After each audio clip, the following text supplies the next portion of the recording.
I still remember the exact moment when my life turned upside down. It was a Tuesday afternoon when my phone rang with an unknown number. I answered to find a stern voice asking if I was Raymond Wilson. When I confirmed, the bank representative informed me that I was 3 months behind on payments for a $523,000 mortgage in my name. My heart stopped. I never purchased any property, let alone signed for a mortgage that size. As the conversation continued, I heard the words that made my blood run cold. My parents were co-signers. If you have ever had your trust broken by family, let me know where you are watching from and subscribe to hear how I turned this financial nightmare around.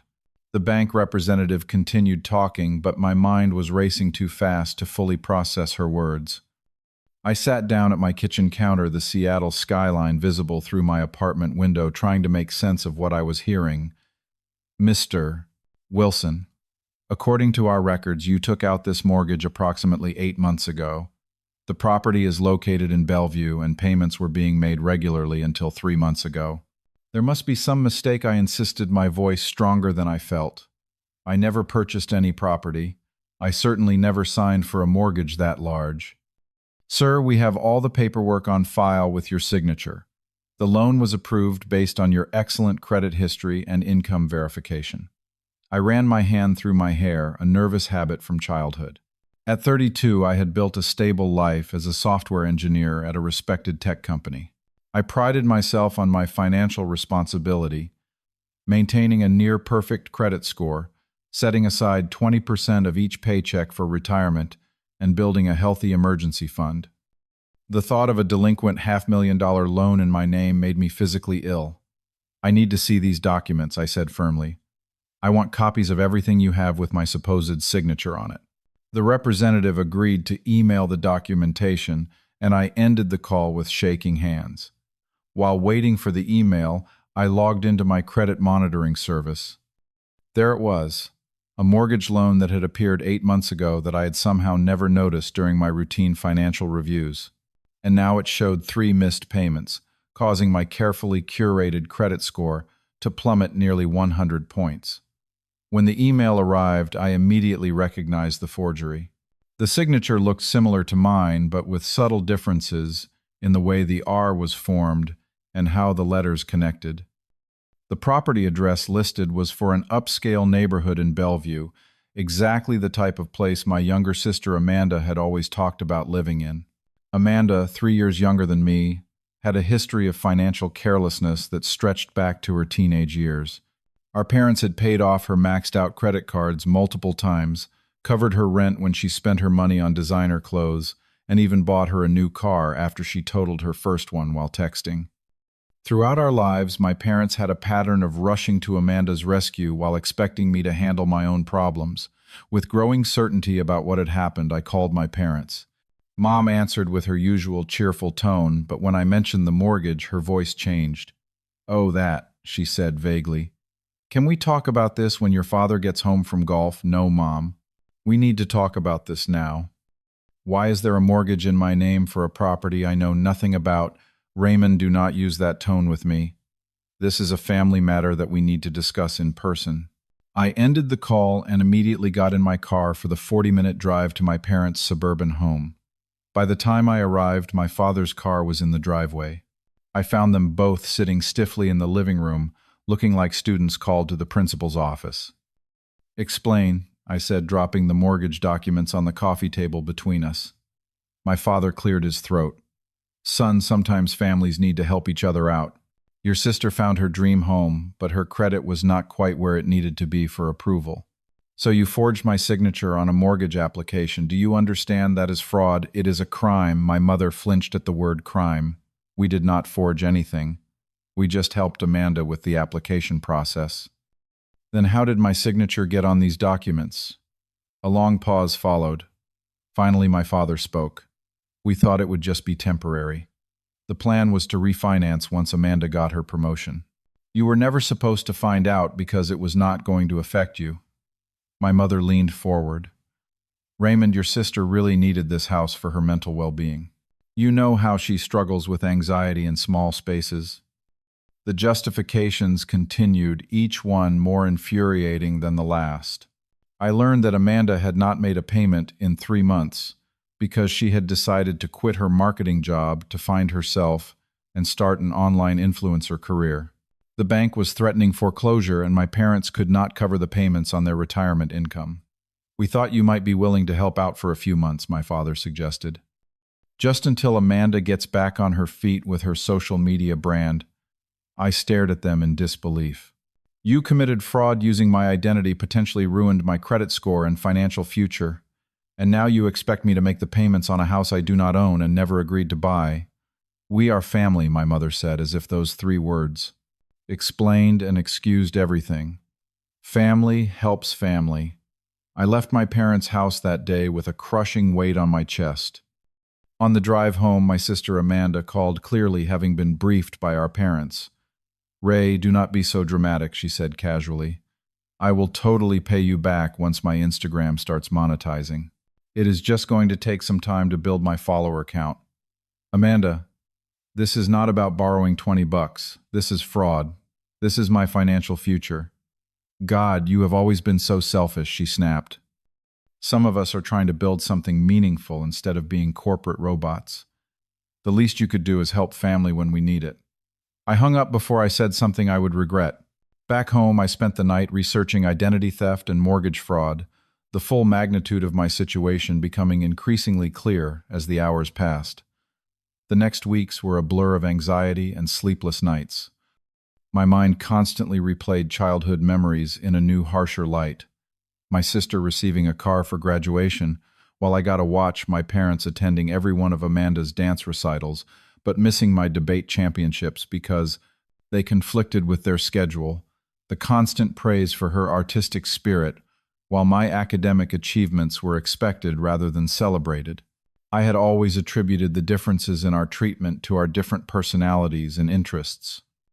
Now I wondered if there had always been a fundamental imbalance in how our parents valued us. My work suffered as I struggled to focus on coding projects when my financial future hung in limbo. My team leader noticed my distraction and called me in for a check-in. "Raymond, is everything okay? Your code submissions have been uncharacteristically buggy this past week." I gave a vague excuse about personal issues, too embarrassed to admit what my own family had done to me. That evening, I realized I needed professional guidance and made appointments with both a financial advisor and an attorney specializing in identity theft. The financial advisor, Sophia Jackson, did not sugarcoat my situation. "Even if you prove fraud, which can be difficult with family members, your credit has already taken a significant hit. Mortgage lenders will be wary for years, and that apartment you were saving to buy, you can probably kiss that goodbye for now." The attorney, Marcus Delgado, was similarly blunt but more proactive. "Family fraud cases are emotionally complex but legally straightforward. You have 2 options. Press criminal charges for identity theft and fraud, or attempt to resolve this privately with a civil agreement. Either way, you need to formally establish that you did not consent to this loan." I decided to give my family one last chance to make things right. I invited them all to dinner at a neutral location, a steakhouse downtown that we had gone to for special occasions throughout my childhood. I arrived early and requested a private dining room, knowing this conversation would not be pleasant.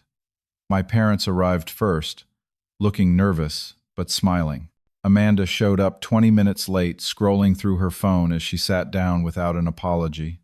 I waited until after we had ordered to bring out the folder of documents I had prepared. I have consulted with legal and financial experts. I began sliding copies of the relevant laws and statutes across the table. What you did constitutes identity theft and mortgage fraud. These are felonies that carry potential jail time. Amanda looked up from her phone for the first time. "Are you threatening us?" "Your own family. I am giving you an opportunity to fix this before I am forced to take legal action. I need the mortgage transferred out of my name immediately, and I need written acknowledgement that I never authorized this loan." My father's face reddened. "Now you listen here, Raymond. We have supported you your entire life. We put you through college. I had a scholarship," I interrupted, "and I worked part-time throughout school to cover my living expenses." "That is beside the point," my mother interjected. After everything we have done as your parents, this is how you repay us, by threatening legal action over a simple misunderstanding. A simple misunderstanding. You forged my signature on a $500,000 loan. Amanda slammed her, hand on the table, causing the silverware to rattle. You have always been jealous of me, just because I am pursuing my passion instead of selling out like you did. You cannot stand that mom and dad support my dreams. Your dreams should not come at the expense of my financial security. The conversation devolved from there. My parents employed every manipulation tactic in their arsenal. Guilt about family obligation, reminders of childhood sacrifices they had made, veiled threats about being cut off from family gatherings. Amanda alternated between tearful accusations of betrayal and entitled demands that I step up and help with her mortgage. As we argued, my Uncle Thomas and his wife joined us, having apparently been invited by my parents as reinforcements. Uncle Thomas immediately took their side. Raymond, I have to say I am disappointed. Family stands by family. When times get tough, you pull together, not threaten lawsuits. I looked around the table at these people who claimed to love me, yet were willing to sacrifice my financial future for their convenience. In that moment, I had a clarity I had never experienced before. My family valued their comfort over my well-being, and no amount of discussion would change that fundamental reality. I stood up, gathering my documents. You have 48 hours to begin the process of transferring the mortgage out of my name. After that, I will file a police report and press charges. If you do this, you are no longer welcome in this family, my mother said, her voice cold. I paused at the door. A family that would commit fraud against one of its own, and then demand the victim thank them, for it is not a family I need to be part of. The 48 hours passed without any action from my family. True to my word, I filed a police report the next morning, providing all the evidence I had gathered of the identity theft. The detective who took my statement looked at me with sympathy. Family fraud cases are the hardest, she said. Are you sure you want to proceed with this? I do not have a choice, I replied. They left me none. I hired Marcus Delgado as my attorney and followed his advice meticulously, freezing my credit, securing all my financial accounts with new passwords and two-factor authentication, and documenting every communication with my family and the bank. I prepared a detailed timeline of events and collected statements from friends who could attest to my complete ignorance of the mortgage until the bank's call. The bank initially pushed back, reluctant to acknowledge that they had approved a fraudulent application.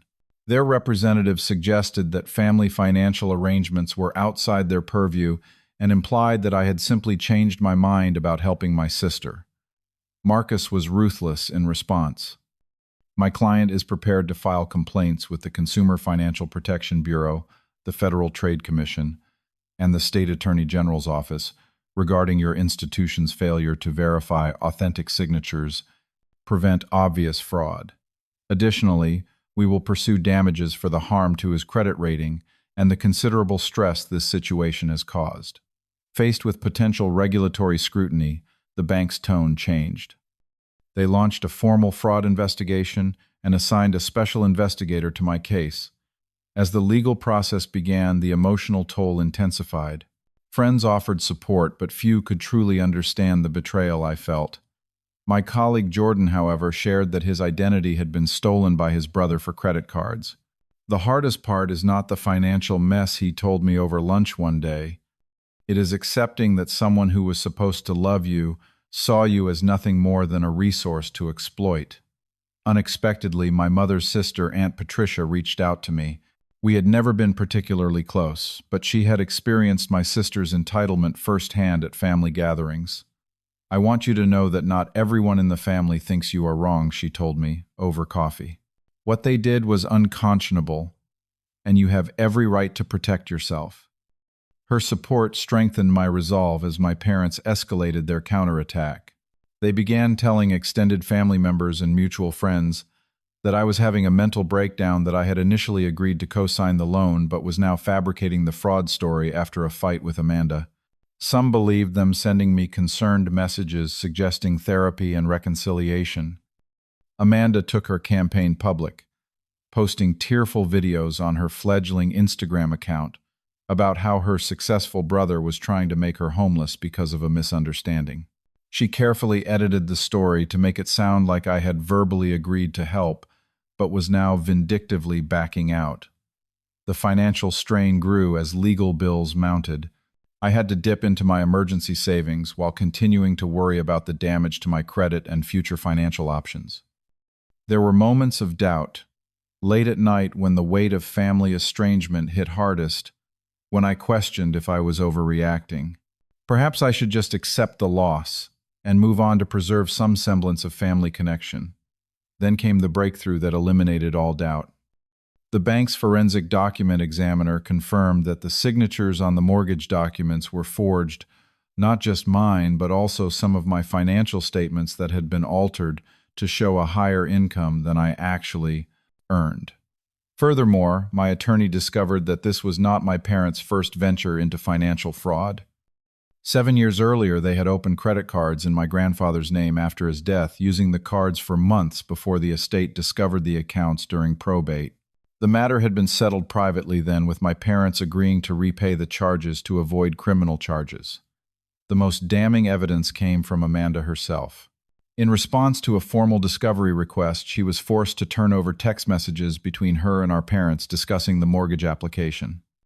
In one exchange, she wrote, "Ray will never know unless he tries to buy a house, and by then I will have refinanced. Stop worrying so much." With the evidence mounting overwhelmingly in my favor, a court date was set for a hearing on the fraudulent mortgage. I prepared my testimony with Marcus, rehearsing how to present the facts clearly and unemotionally, despite the personal nature of the betrayal. The morning of the hearing, I arrived at the courthouse to find my parents and sister already there with their attorney. Amanda avoided my gaze, staring intently at her phone, while my parents huddled with their lawyer, occasionally glancing in my direction, with expressions that mixed anger with something that might have been fear. When my case was called, I took the stand first, describing in methodical detail how I discovered the fraud, the steps I had taken to address it legally, and the documentary evidence supporting my claim. I kept my voice steady, focusing on facts rather than the emotional devastation of the betrayal. My parents' attorney attempted to paint the situation as a family misunderstanding, suggesting that there had been verbal agreements, and that I was being uncooperative with reasonable family obligations. The strategy fell apart when the forensic evidence was presented, and the bank's investigator testified about the clearly forged documents. When Amanda took the stand, her carefully crafted victim narrative crumbled under cross-examination. She admitted that she had known the signatures were forged, but claimed our parents had assured her it was just a technicality and that I would understand if I ever found out. The judge, a no-nonsense woman in her 60s, saw through the manipulation immediately. What I am seeing here is a deliberate conspiracy to commit fraud against a family member, followed by an orchestrated attempt to gaslight the victim into accepting financial responsibility for a debt he never agreed to take on, she said, her voice sharp with disapproval. This court finds clear evidence of identity theft and mortgage fraud. Her ruling was decisive. The bank was ordered to remove the mortgage from my name and correct all related credit reporting. My parents and sister were ordered to pay damages for legal fees and credit restoration costs, plus a penalty for the fraud itself. While they avoided jail time as first offenders, they received probation and were required to complete financial ethics counseling. As we left the courtroom, my mother attempted to approach me, tears streaming down her face. "Raymond, we can fix this as a family now. We never meant to hurt you." I looked at her, seeing clearly for the first time how her words did not match her actions. "You had countless opportunities to fix this as a family. You chose fraud and manipulation instead. I need space from all of you." I walked away, not looking back, feeling both vindicated and deeply sad for what had been lost, not because of my actions, but because of theirs. The months following the court decision were a time of rebuilding, not just my credit score, which slowly began to recover as the fraudulent mortgage was removed from my reports, but also my sense of security and trust. The bank complied with the court order, though not without numerous follow-up calls and emails from Marcus to ensure they properly documented the fraud. My parents and Amanda faced significant financial consequences. Unable to qualify for the mortgage on their own, Amanda was forced to sell the house, though the court ensured the proceeds first went to cover my legal expenses and damages before she received anything. My parents had to take out a second mortgage on their own home to cover their portion of the penalties. Extended family members who had initially sided with my parents began reaching out with apologies as the full truth emerged. Uncle Thomas called to say he was disappointed in his brother and that he should have reserved judgment. Cousins sent tentative messages asking if we could reconnect. I responded politely but distantly, not ready to reopen those doors fully. The grief of family estrangement hit in waves. Despite their betrayal, there were moments I missed the idea of family. Holiday gatherings, shared memories, the basic security of belonging. I began seeing a therapist, Dr. Rivera, who specialized in family trauma and betrayal. What you are experiencing is a complex grief, she explained during one session. You are mourning not just the loss of your family relationships as they were, but also the loss of what you thought those relationships were, the trust and love you believed existed. Through therapy, I began to recognize patterns of manipulation that had existed throughout my childhood. The subtle favoritism toward Amanda, the expectation that I would always be the responsible one while she was allowed to fail without consequences, the emotional leverage used to ensure my compliance with family expectations. Healthy families do not exploit their members. Dr. Rivera reminded me, love does not demand that you set yourself on fire to keep others warm. As I processed these realizations, I found unexpected strength in building deeper connections with friends who had supported me through the ordeal. Jordan and his wife invited me to their holiday celebrations. My colleague Tara introduced me to her hiking group, where I found community among people who shared my love of the outdoors. I volunteered with a financial literacy program, helping young adults understand credit and identity protection. 6 months after the court case, I received a letter from my father. Unlike the emotional manipulation attempts that had characterized their previous communications, this letter was different, Raymond. I have had time to reflect on my actions and their impact on you. The financial ethics counseling has forced me to confront some uncomfortable truths about my behavior as a parent. I was wrong to violate your trust and financial autonomy. While I cannot undo the harm I have caused, I want you to know that I take full responsibility for my actions. I understand if you cannot forgive me, but I needed you to know that I finally recognize the gravity of what I did. Your father. I did not respond immediately, taking time to process my feelings with Dr. Rivera's guidance. Eventually, I sent a brief acknowledgement, making no promises, but leaving a small door open for possible future communication if his changed perspective proved genuine over time. Amanda never apologized. Her Instagram posts occasionally referenced family betrayal and moving forward despite haters' thinly veiled references to me that I only knew about because friends sometimes monitored her social media out of concern for me. I had blocked her on all platforms, prioritizing my mental health over curiosity. My mother fell somewhere in between, sending occasional messages that mixed genuine remorse with subtle attempts to reestablish control. I miss you at Sunday dinners, she would write, or I saw your favorite pie at the bakery and it made me cry. I maintained polite but firm boundaries, responding only to messages that respected my terms for limited contact. 1 year after the fateful phone call that had exposed the fraud, my life had transformed in ways both challenging and positive. My career had advanced after I channeled my energy into work once the legal battle concluded. I had moved to a new apartment in a different part of the city, symbolically making a fresh start. My credit score had substantially recovered, though the experience had left me hyper-vigilant about monitoring my financial accounts. Most importantly, I had developed a new understanding of healthy boundaries and self-respect. The painful lesson had taught me that standing up for yourself is not selfish, it is necessary.